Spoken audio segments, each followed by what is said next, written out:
Màu nâu ở đâu vậy nhỉ?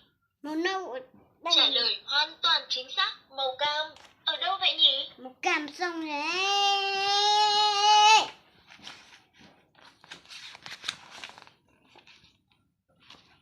Tạm biệt bạn nhỏ. Chào mừng bạn, hãy thử nhấn nút nhé. Con rồng ở đâu vậy nhỉ? Trả lời đúng rồi đấy. Con sói ở đâu vậy nhỉ? Con Trả lời hoàn toàn chính xác. Con voi ở đâu vậy nhỉ? Trả lời đúng rồi đấy. Con trâu ở đâu vậy nhỉ? Trả lời hoàn toàn chính xác. Con hổ ở đâu vậy nhỉ? con hổ. Con Trả hổ lời đây. đúng rồi đấy. Con chuột ở đâu vậy nhỉ?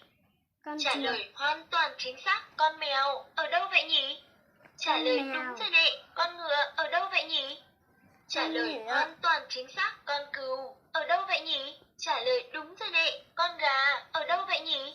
Con Trả lời gà. hoàn toàn chính xác. Con chó ở đâu vậy nhỉ? Con Trả lời chó. đúng rồi đấy. Con rắn ở đâu vậy nhỉ? Trả lời hoàn toàn chính xác. Con vẹt ở đâu vậy nhỉ? Con về. Bắt lại nhìn nhau nghe chứ. Bố con vẹ. Bố con vẹ bây giờ tôi đến đây à.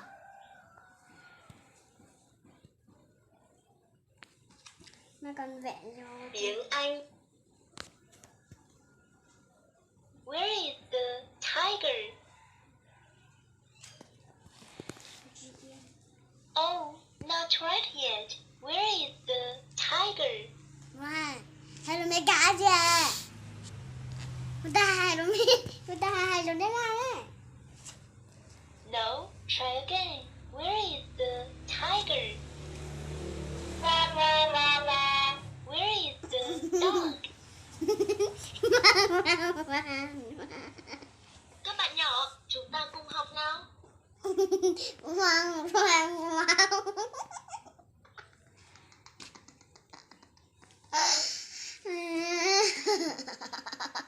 Con hổ.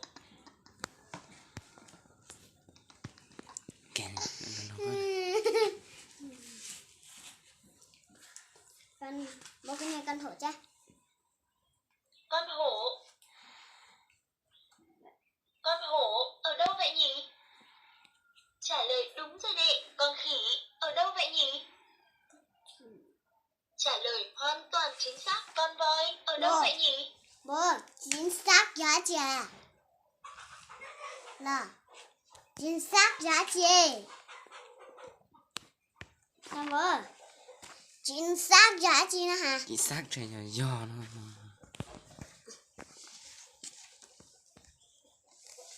Trả lời sai mất rồi. Con voi ở đâu vậy nhỉ? Trả lời đúng rồi đấy. Con lợn ở đâu vậy nhỉ? Trả lời hoàn toàn chính xác. Con vẹt ở đâu vậy nhỉ? Trả lời sai mất rồi. Con vẹt ở đâu vậy nhỉ? Con vẹt. Bé. Trả lời đúng rồi đấy. Con rồng ở đâu vậy nhỉ?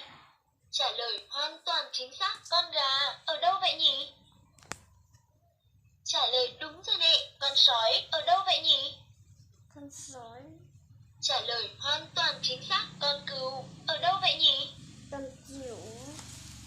Bố, con cừu cho tí nữa. Tôi đến đây nữa. Trả lời đúng rồi đấy.